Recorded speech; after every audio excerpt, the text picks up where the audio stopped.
Hello world! Welcome to another edition of Cooking Up a Revolution.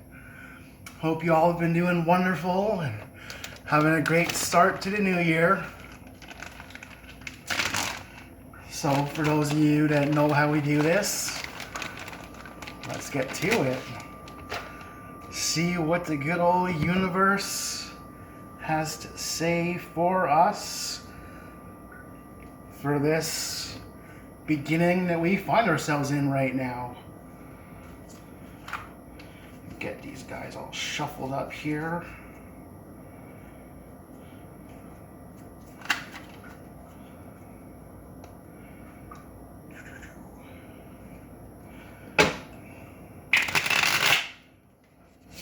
People hate when you do that to cards, and I love it. I'm so good at it. Okay, so let's see.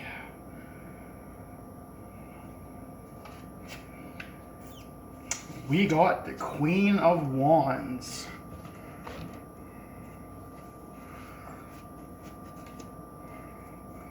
Let's go to our little handy-dandy notebook here. Give a good old gander of what that is gonna say to us.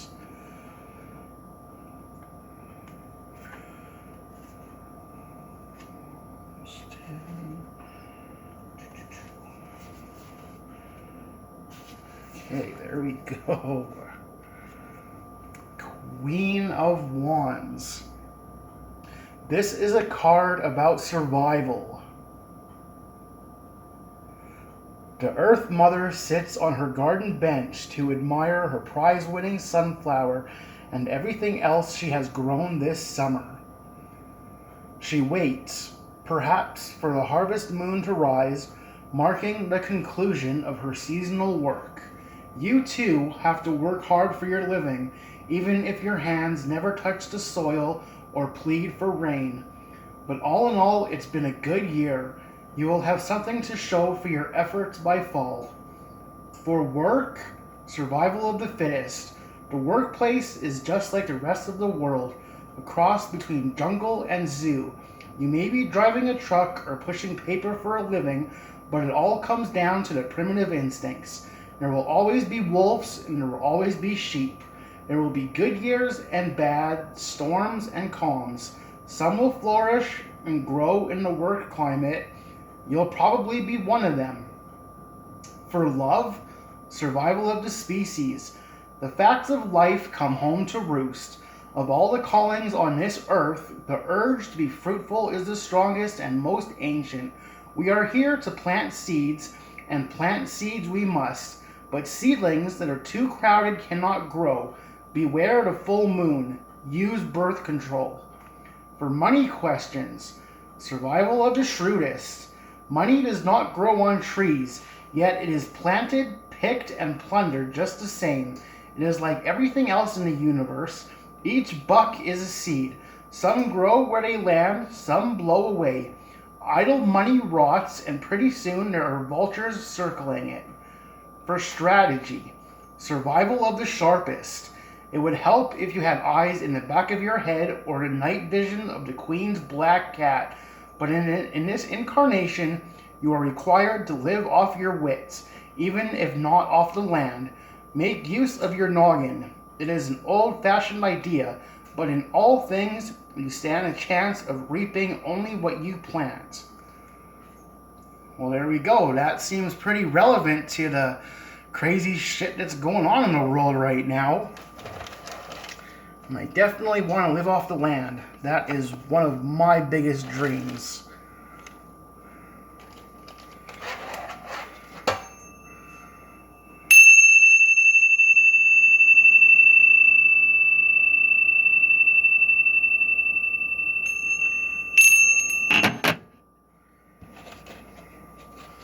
So now, to get on to the goodness. Today, we are going to teach you how to make your own balls. Apparently you gave them away to government. but we can help you with that. So, to start off, got a nice big bowl here. I've got a bunch of garlic in there, 3 cloves I chopped up, and a little bit that I used for the rice that I'm going to be cooking, and then 1 onion as well. So we got that in there. We are going to add a touch of oregano. When you're using oregano, it's good to just rub it a bit. And that will release all the oils that are in there and bring out that flavor really nice and powerful. There we go. Oh, that smells incredible. Okay, so we've got that. We've got a little touch of garlic powder.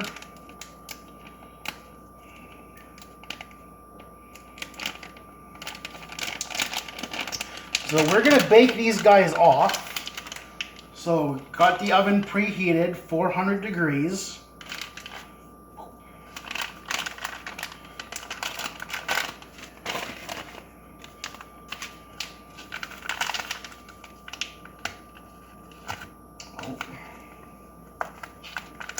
Scissors, remember, I always stress that. Keep a pair of scissors. That shit will always come in handy. So there we go, got some pink Himalayan sea salt. Pinch of that in there.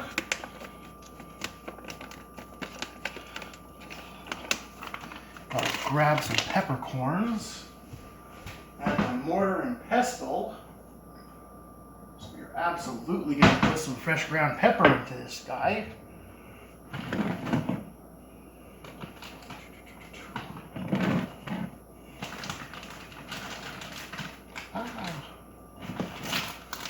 Just got like all the seasonings.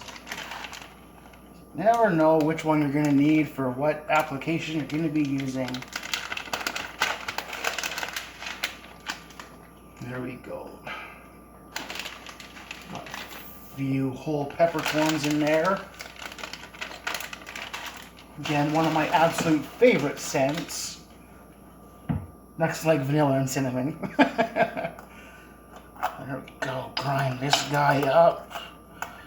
I threw a couple extra in there because I'm going to put some of this in the rice as well that we're going to be cooking up to have with it.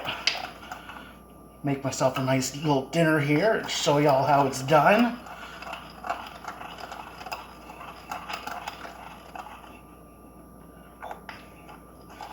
Okay. There we go, so we'll dump that in there. Dump the rest in the little pot that we're going to make the rice in. Okay. We got an egg.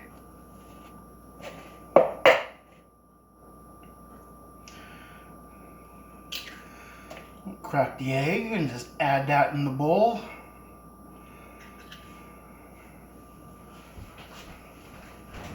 Get rid of our eggshell.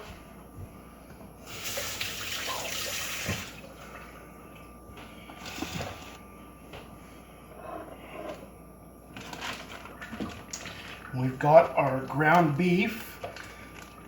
You watch some of these guys, they're all going to be, oh, you need an 80-20 ratio, or add pork, or add this. Use what you got.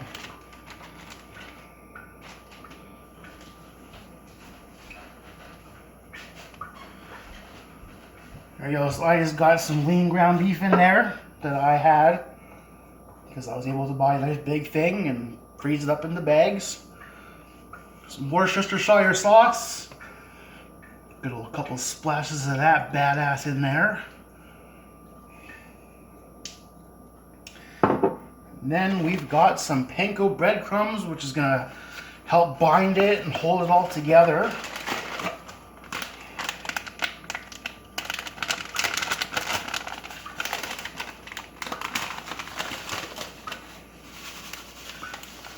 Yeah, no particular measurement. Trying to add what looks good, and then once you've mixed it, you'll know.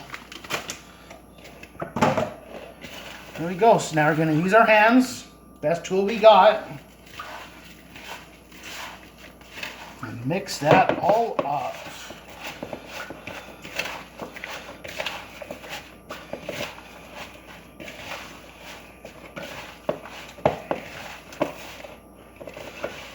Make sure you go up on the sides and grab all the little hanging oners. And they're just hanging on and hanging out. Okay. Now here's the question, how big are your balls? Mine are too big sometimes.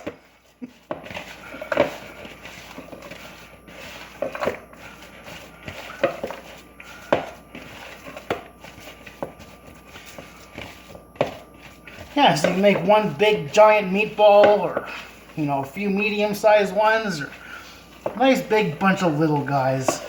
It's all on what you want and what you feel like. Okay, it's all come together. So we got our bacon dish here that we're going to use.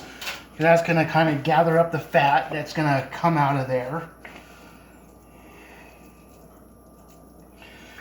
There we go. So that's about how big my balls are. This is a nice medium size kind of thing there. So now we're going to just make all of these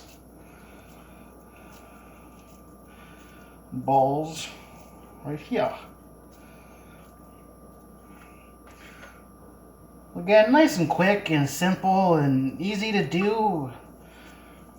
Doesn't take too much effort, doesn't take too much crazy process of cooking. Just gotta throw it in the pan, throw it in the oven. I got it on 400 degrees, and these are gonna cook for about 20-24 minutes until they're all cooked through and got a nice kind of crispy crust on them. And you want to make them all uniform size so that they'll all cook through evenly. You don't have any that are like too small that are getting dried out and overcooked, and then you don't have any that are too small, or sorry, too big, and not cooking thoroughly and all the way through. Well, you've got ones that are. So that's an important little aspect. Don't worry too much if you don't all fit together, if they're kind of bunched up, because they'll shrink as they cook through.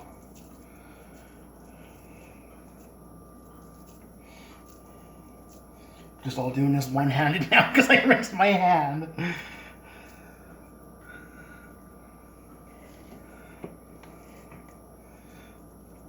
we go, that's looking good. Looks like we'll get about 12 good-sized meatballs here.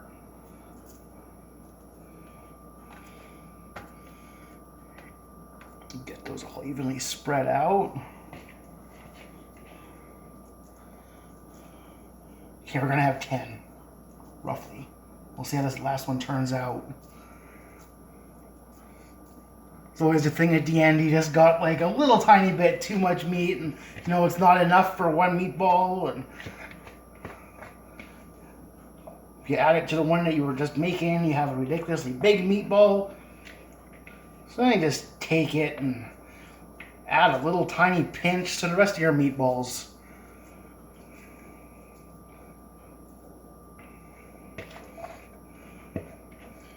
How is that? Yeah, there's no way that's a okay one. Yeah, so we'll just take it, put it into that one. Whichever ones are looking a little lackluster, we can beef them up, quite literally. Okay, so there we go. Those are all of our meatballs. all ready. We're gonna throw those in the oven. Again, 400 degrees, 24 minutes.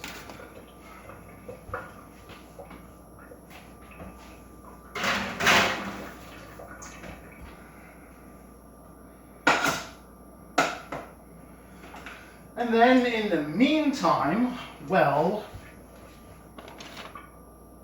we got meatballs in the oven. We are gonna make up some rice. Because rice is just a nice, tasty, simple side dish. Goes with anything.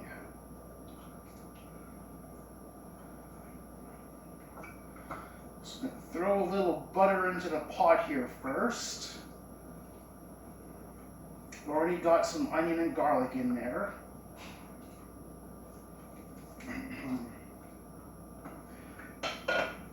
We'll let that butter melt down, because what I like to do is toast my rice a bit.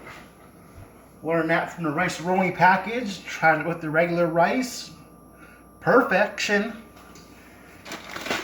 So, rice. Simple, easy, universal formula. 1 cup of rice, 2 cups of water. It's always a 2-to-1 ratio. And those fucks on Survivor, just, you can't make rice, Lord help you. That's why you got me, I can teach you.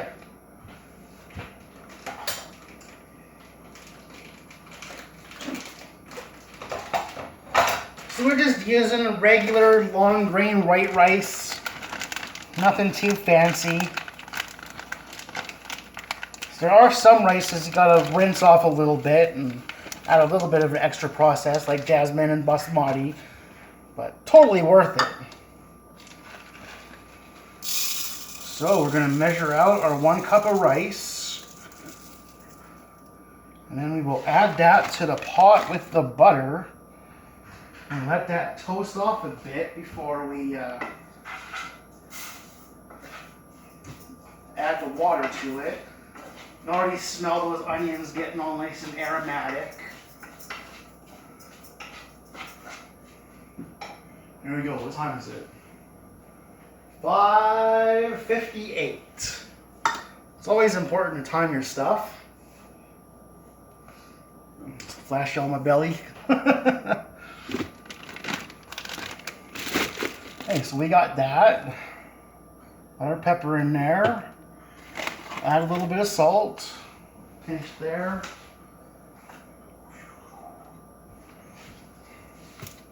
A little bit of garlic powder.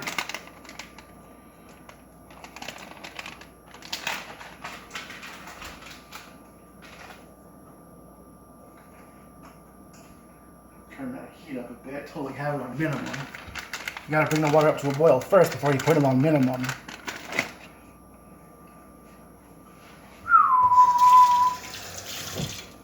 Okay. Got that going on.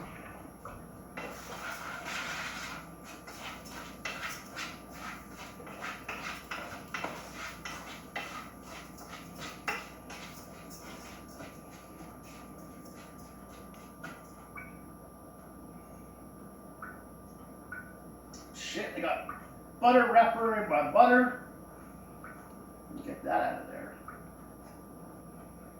No, you don't want to. You don't eat the butter wrapper. Just the butter itself. So fucked up a society we are. Everything's gotta have a warning label. Do not eat.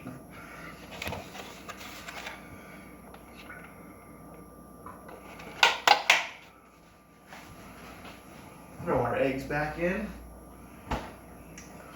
Show you a little trick here as well, since it's out and since you're here.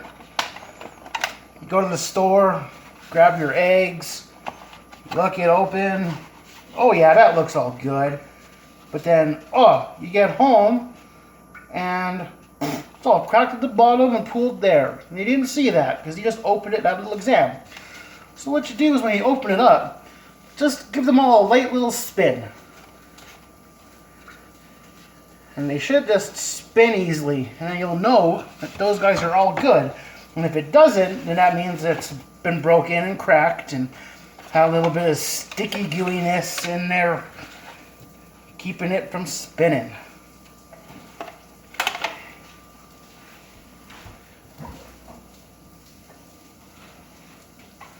Throw those guys back in the fridge. Give our rice a nice stir. You can hear that sizzling.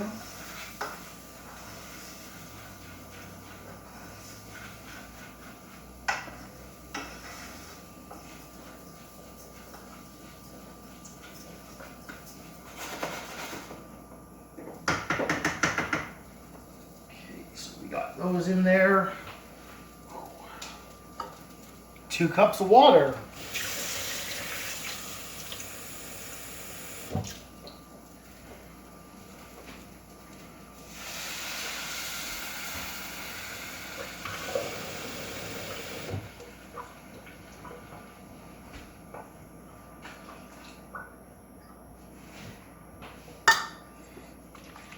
Touch of lime juice, nice little bit of acid. We'll add a nice little punch to it.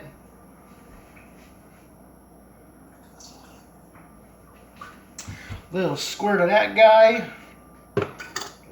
Worcestershire.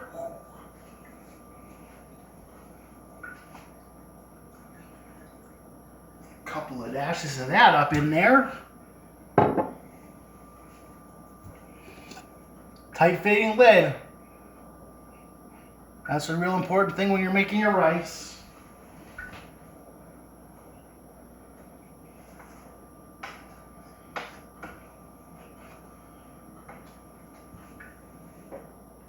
Oh yeah, it smells great. Onion and the Worcestershire. It's already pretty hot there, so it should come up to a boil pretty quickly. And we're just gonna throw the lid on it, reduce that down to minimum, and ignore it. We will leave that shit for about 20 minutes and do not touch it. Just let it sit there, absorb the rice. Let the rice absorb the water.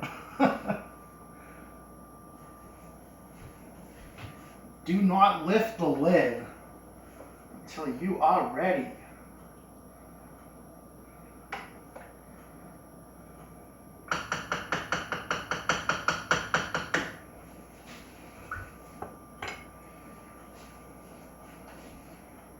Okay, she's boiling good now. Reduce that heat to minimum.